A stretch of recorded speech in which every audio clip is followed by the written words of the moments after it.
Hello दोस्तों, स्वागत है आपका आपके अपने YouTube चैनल रिवीजन हब में। तो आज हम देखने वाले हैं आधुनिक भारत इतिहास का महत्वपूर्ण 30 प्रश्न देखेंगे, जो कि आने वाले सभी एग्जामों में काफ़ी ज़्यादा महत्वपूर्ण होने वाला है।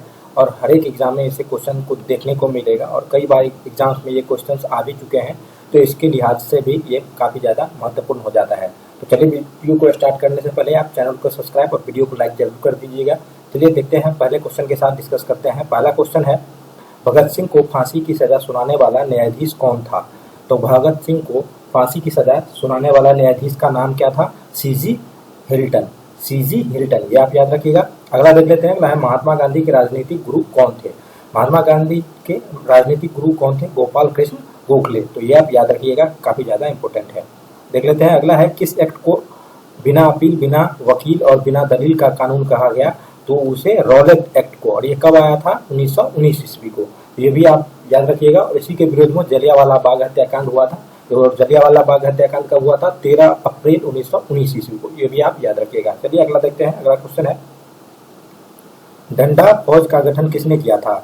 तो चमनदीप जो थे वो डंडा फौज के गठन किया था। वो कहाँ के थे? वो पंजाब के थे। तो अगला देख लेते हैं। अगला है, निरंकारी आंदोलन की शुरुआत किसने की थी? तो निरंकारी आंदोलन की शुरुआत जो है वो दयाल दास ने की थी। तो ये आप याद रखिएगा। अगला देख लेते हैं। अगला है, सबसे कम उम्र में फांसी की सजा पाने वाले क्रांतिकारी कौन थे? तो सबसे कम उम्र में फांसी की सजा पाने वाले क्रांतिकारी थे खुदीराम बोस। 14 वर्ष की आयु में इन्हें फांसी की सजा दे दी गई थी और ये बिहार के थे। तो ये भी आप याद रखिएगा। और सबसे कम उम्र के फांसी की सजा पाने वाले क्रांतिकारी भी थे। अगला देख लेते हैं, जलियांवाला बाग हत्याकांड के विरोध में केसर हिंद की उपाधि लेने से किसने मना कर दिया था? तो महात्मा गांधी जी जो थे वो जलियांवाला हत्याकांड के विरोध में केसर हिंद की उपाधि लेने से मना कर दी थी। और केसर हिंद की उपाधि जो थी वो अंग्रेजों के द्वारा दिया जाता था। और आपको पता ही होगा, जलियांवाला बाग हत्याकांड 13 अप्रैल 1919 ईस्वी को हुआ था। चलिए देख लेते हैं, गदर पार्टी की स्थापना किसने की थी? तो गदर पार्टी जो है वो गदर पार्टी की स्थापना लाला हरदयाल और काशीराम ने की थी। तो ये भी आप याद रखिएगा। और 1917 ईस्वी में इसका गदर पार्टी की स्थापना की गई थी। तो ये भी आप याद रखिएगा। चलिए अगला देख लेते हैं। अगला 9वां क्वेश्चन है, फॉरवर्ड ब्लॉक के संस्थापक कौन थे? फॉरवर्ड ब्लॉक जो थे उसके संस्थापक थे सुभाष चंद्र बोस। और ये जो है 1939 ईस्वी में फॉरवर्ड ब्लॉक की स्थापना की गई थी। कांग्रेस से अलग होने के बाद सुभाष चंद्र बोस ने फॉरवर्ड ब्लॉक की स्थापना की थी। तो ये भी आप याद रखिएगा। चलिए अगला देख लेते हैं। अगला है 10वां क्वेश्चन, क्या है? कांग्रेस का विभाजन कब और किन दलों में विभक्त हुआ? कांग्रेस का जो विभाजन है वो 1907 ईस्वी में नरमदल और गरमदल और नरमदल में हो गया। और वो भी किस अधिवेशन में? तो सूरत अधिवेशन में। कभी कभी एग्जाम में ये क्वेश्चन आ जाता है कि कांग्रेस का विभाजन किस अधिवेशन में हुआ था? तो ये भी सूरत अधिवेशन में। तो ये आप याद रखिएगा, 1907 ईस्वी में हुआ था। अगला देख लेते हैं। और अगर इसके अध्यक्ष की बात करें, सूरत अधिवेशन के अध्यक्ष उस वक्त कौन थे? तो वो थे रास बिहारी बोस। तो आप ये भी याद रखिएगा, कांग्रेस का विभाजन के समय कांग्रेस के अध्यक्ष थे रास बिहारी बोस। अगला देख लेते हैं, कांग्रेस के प्रथम मुस्लिम अध्यक्ष कौन थे? तो कांग्रेस के प्रथम मुस्लिम अध्यक्ष थे बदरुद्दीन तैयब जी। कांग्रेस के प्रथम मुस्लिम अध्यक्ष बदरुद्दीन तैयब जी।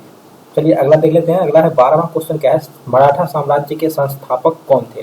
तो आप सभी को पता होगा, मराठा साम्राज्य जो है वो ज्यादातर महाराष्ट्र में फैला हुआ था। और इसका जो संस्थापक थे वो शिवाजी महाराज थे। तो ये भी आप याद रखिएगा। और इसे छत्रपति भी हम कहते हैं, छत्रपति शिवाजी महाराज। अगला देख लेते हैं। 12वां क्वेश्चन है, शिवाजी द्वारा लगाए गए 2 कर कौन से थे? ये कई बार एग्जाम्स में आ चुका है कि शिवाजी द्वारा 2 कर लगाए गए थे। उसका नाम क्या था? चौथ और सरदेशमुखी। चौथ और सरदेशमुखी कर जो है वो शिवाजी के द्वारा लगाया गया था। तो ये काफी ज्यादा इंपॉर्टेंट है, ये आप याद रखिएगा। चलिए अगला देखते हैं। अगला है, लंपट मूर्ख किसे कहा जाता था?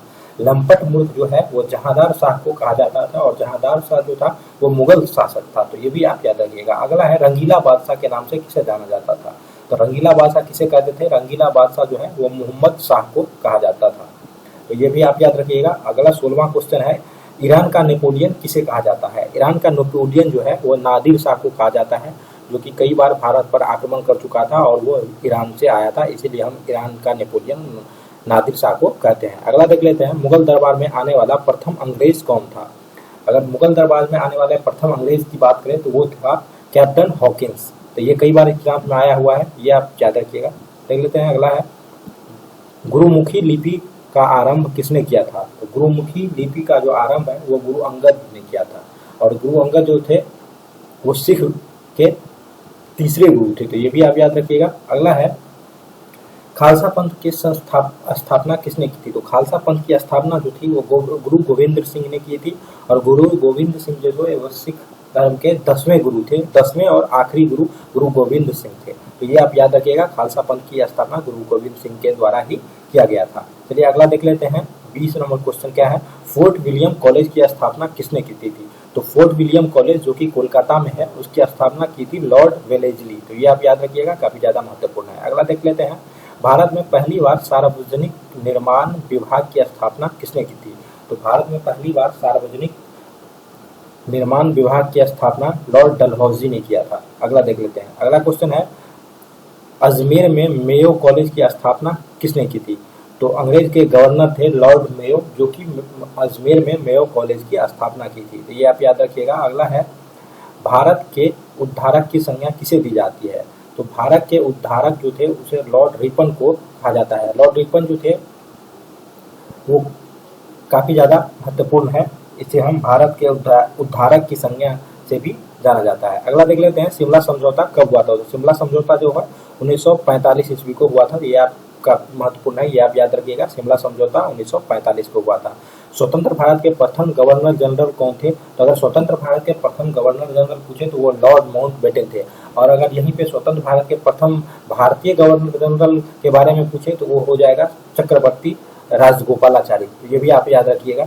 अगला देख लेते हैं तत्या टोपे का वास्तविक नाम क्या था? तो तत्या टोपे जो थे उसका वास्तविक नाम जो था वो रामचंद्र पांडुरंग थे।